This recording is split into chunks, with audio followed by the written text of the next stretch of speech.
지난 새누리당 집권 5년 얼마나 우리 힘들었습니까? 우리 서민들 희망을 찾기 어려웠습니다. 그리고 우리 모두 사람으로서 대접받는 것인지 다시 되물어봐야 할 만큼 어려웠습니다. 정말 많은 분들께서, 우리 이웃들께서 이 5년 동안 아프게 세상을 떠나셨습니다. 용산 참사로 돌아가신 분들, 쌍용자동차 사태로 돌아가신 분들, 우리는 똑똑히 기억합니다. 그리고 이명박 정부와 새누리당의 정치 탄압에 전직 대통령 2분도 세상을 떠나셨습니다. 희망이 보이지 않아서, 미래가 보이지 않아서 스스로 목숨을 끊는 서민들이 부지기수였습니다.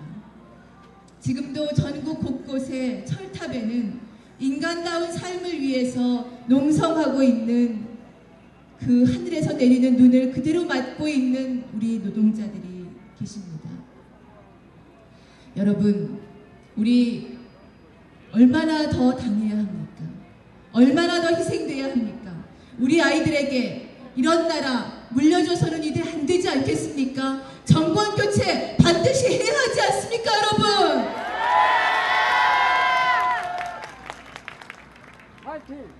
일본 제국주의의 충성맹세 혈서를 쓰고 일본군 장교가 되어서 독립군을 도반하던 다카키 마사오, 한국 이름 박정희, 그의 딸 박근혜, 유신독재의 퍼스트레이디가 청와대에 들어가는 것, 우리는 결코 용납할 수 없습니다. 맞아. 새누리당 재집권, 우리는 반드시 막아낼 것입니다.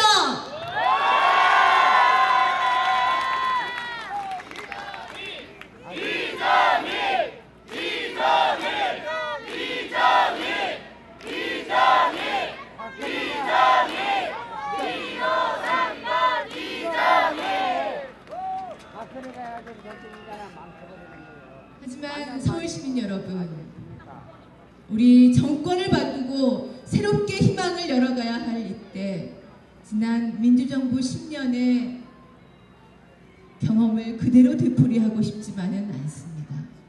기대했던 것만큼 실망이 컸던 것이 또 아프게 인정해야 하는 현실이었습니다. 대학 등록금 올랐습니다. 비정규직 늘어났고 농민들은 농사를 짓기 어려웠습니다. 양극화는 심해졌고 대형 유통마트는 골목까지 점령해서 골목상권 무너져 갔습니다.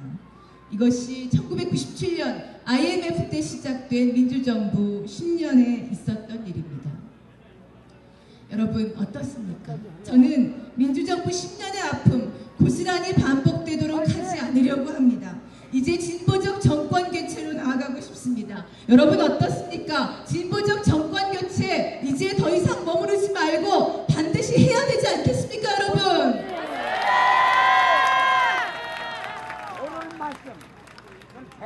진보적 정권 교체, 과연 무엇을 말하는 것일까요? 어찌 보면 너무나 간단한 이야기입니다. 하나도 어렵지 않습니다. 어찌 보면 너무 단순한 이야기입니다. 저희가 지금까지 풀려고 해왔고 그리고 해결하려고 해왔지만 지금까지 풀지 못하고 IMF 이후 15년을 왔던 묵은 문제들을 저희는 이제 비로소 풀어내고자 합니다. 여러분, 첫 번째 이것입니다. 너무나 인간적인, 너무나 상식적인 것입니다. 누구나 8시간 일하면 최소한 먹고 살 수는 있어야 하지 않습니까? 여러분 어떻습니까? 그렇지 않습니까? 맞죠? 그렇게 할 수 있도록 최저임금을 평균임금의 50% 수준까지는 올리자 하는 말씀 저희가 드렸습니다. 여러분, 누구나 8시간 일하면 먹고 살 수 있는 것, 이것이 바로 진보적 정권 개최로 가는 첫 번째 길이라고 생각합니다. 어떻습니까? 맞습니까?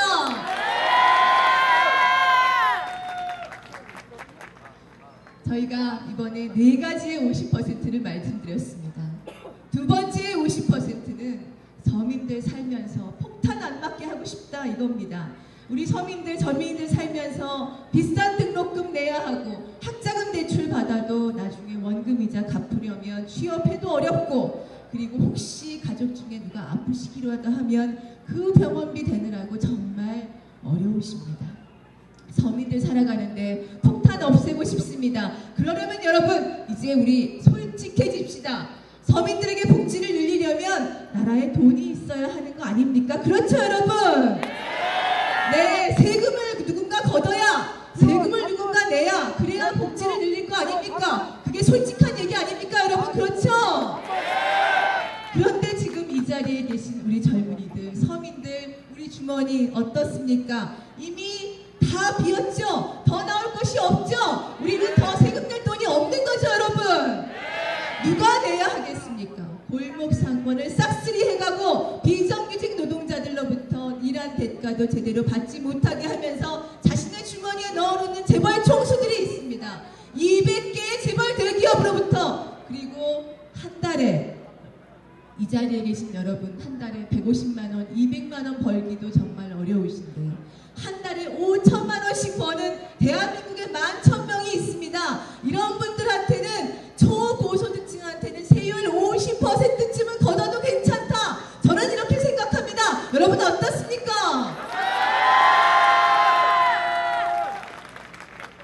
저희 그리고 2가지의 50%를 더 말씀드리려고 합니다. 하나는 우리 젊은이들 다 일자리 가면 비정규직입니다. 그런데 혹시 뭐 하나라도, 야근수당 하나라도, 휴가 하나라도 제대로 마음대로 쓰지 못하고 혹시 그 얘기하면 회사에서 불편하면 내일부터 그만 나오세요, 이 얘기 들을까봐 말 한마디 못하고 삽니다. 여러분, 비정규직의 노동조합을 가지고 있는 비율이 1.9%밖에 안 되는 현실이 바로 우리 노동자들의 고용 불안정과 그리고 제대로 대가를 받지 못하는 노동의 현실을 만들어내고 있습니다. 어떻습니까? 적어도 노동자의 50%는 노동조합을 가질 수 있어야 한다고 생각합니다. 그러면 우리 힘 좀 생기지 않겠습니까? 여러분 어떻습니까? 마지막 4번째 50%는 우리 농업이 살아야 대한민국이 살고, 농민이 살아야 우리 대한민국 국민들이 함께 살 수 있다는 말씀 드리려고 하는 것입니다.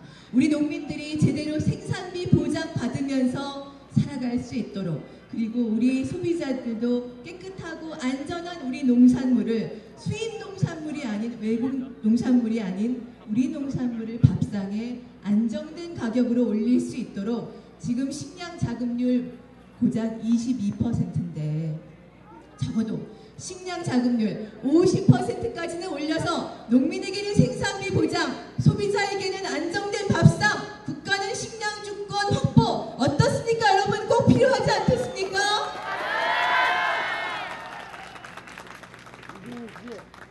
제가 4가지의 50% 말씀을 드렸습니다.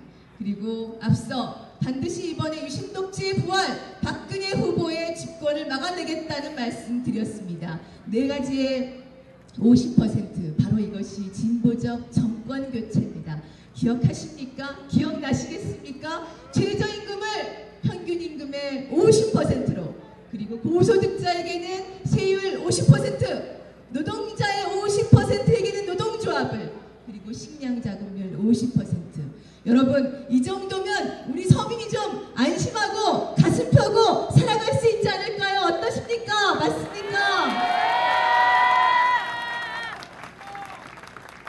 그리고 저희 이 힘을 모아서 다시는 후퇴하지 않는 남북관계 만들고 싶습니다. 6.15 선언 김대중 정부 시절에 해냈고 모든 외신 기자들이 기립박수를 쳤습니다. 14선언 노무현 대통령께서 해내셨고, 그리고 금단의 선을 넘어서 앞으로 그 금단의 선을 넘는 사람들이 더욱더 많아지기를 바라셨습니다. 하지만 이명박 정부 들어서 뚝 끊겨버렸습니다. 진전하던 남북관계 단계가 후퇴하고 진전하다가 다시 후퇴하는 그런 역사의 수레바퀴를 쳇바퀴 돌듯 돌리는 것 다시는 되풀이하고 싶지 않습니다. 여러분 어떻습니까? 이제는 통일로, 평화로, 대화로, 협력으로 직진하는 남북관계, 애돌지 않고 곧게 발전하는 남북관계, 그래서 새롭게 통일 코리아를 상상해보는 그것 생각만 해도 설레지 않으십니까? 어떻습니까? 여러분 함께 가보시겠습니까?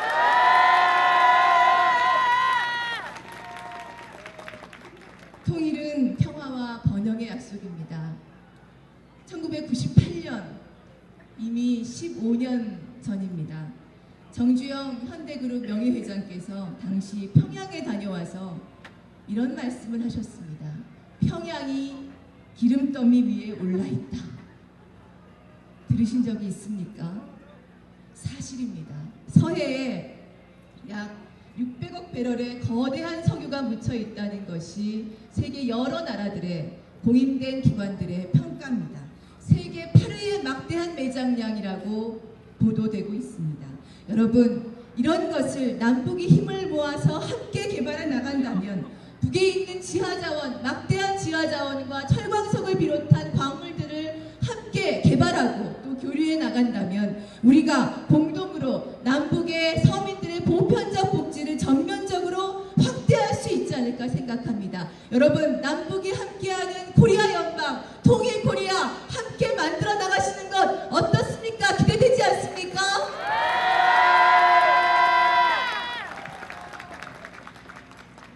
저희 통합진보당 그리고 이정희는 희망의 불씨가 되고자 합니다.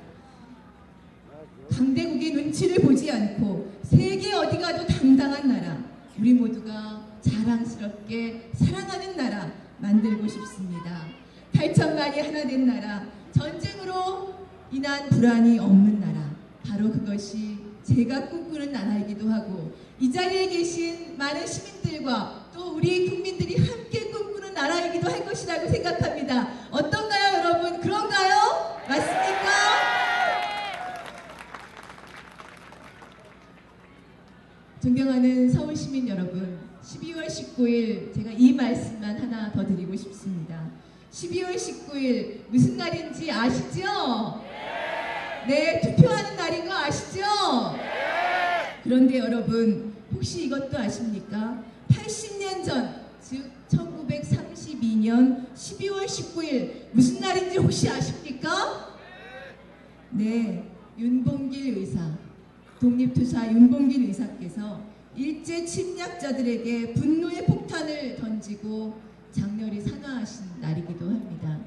우리 역사, 이렇게 다시 또 중요한 순간이 오나 봅니다. 여러분, 이제 우리 함께 행동하고 함께 전진합시다. 친일의 후예, 유신독재의 뿌리, 박근혜 후보의 재집권, 새누리당의 재집권 막기 위해서 우리 한 표 꼭 던지실 거죠, 여러분? 고맙습니다. 우리 함께 꼭 투표해서 새로운 희망 만들어 봅시다. 그리고 하나만 더 당부드리고 싶습니다. 투표가 끝나도 해야 하는 일 있습니다.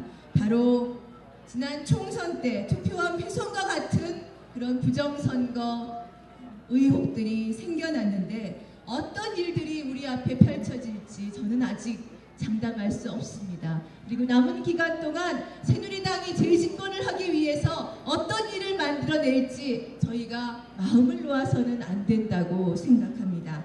여러분, 우리 소중한 표 뺏기지 말고 어떤 일이 있어도 반드시 마음을 모아서 투표해서 박근혜 새누리당 후보의 재집권 막아내고 그리고 이 네 가지의 50% 실현시키는, 그래서 노동자와 농어민, 서민이 희망을 가지고 함께 살아나는 진보적 정권 교체 꼭 만들어 봅시다. 함께 뛰겠습니다. 고맙습니다.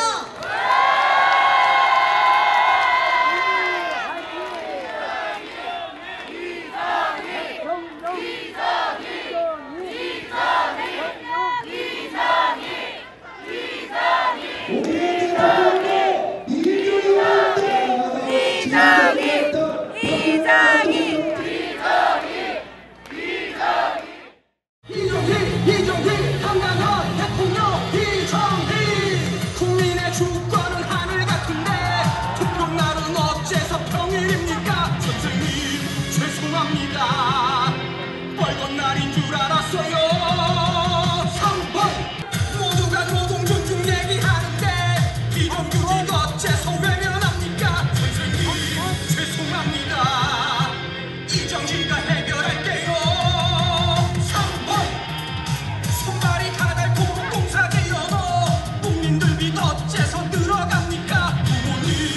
죄송합니다.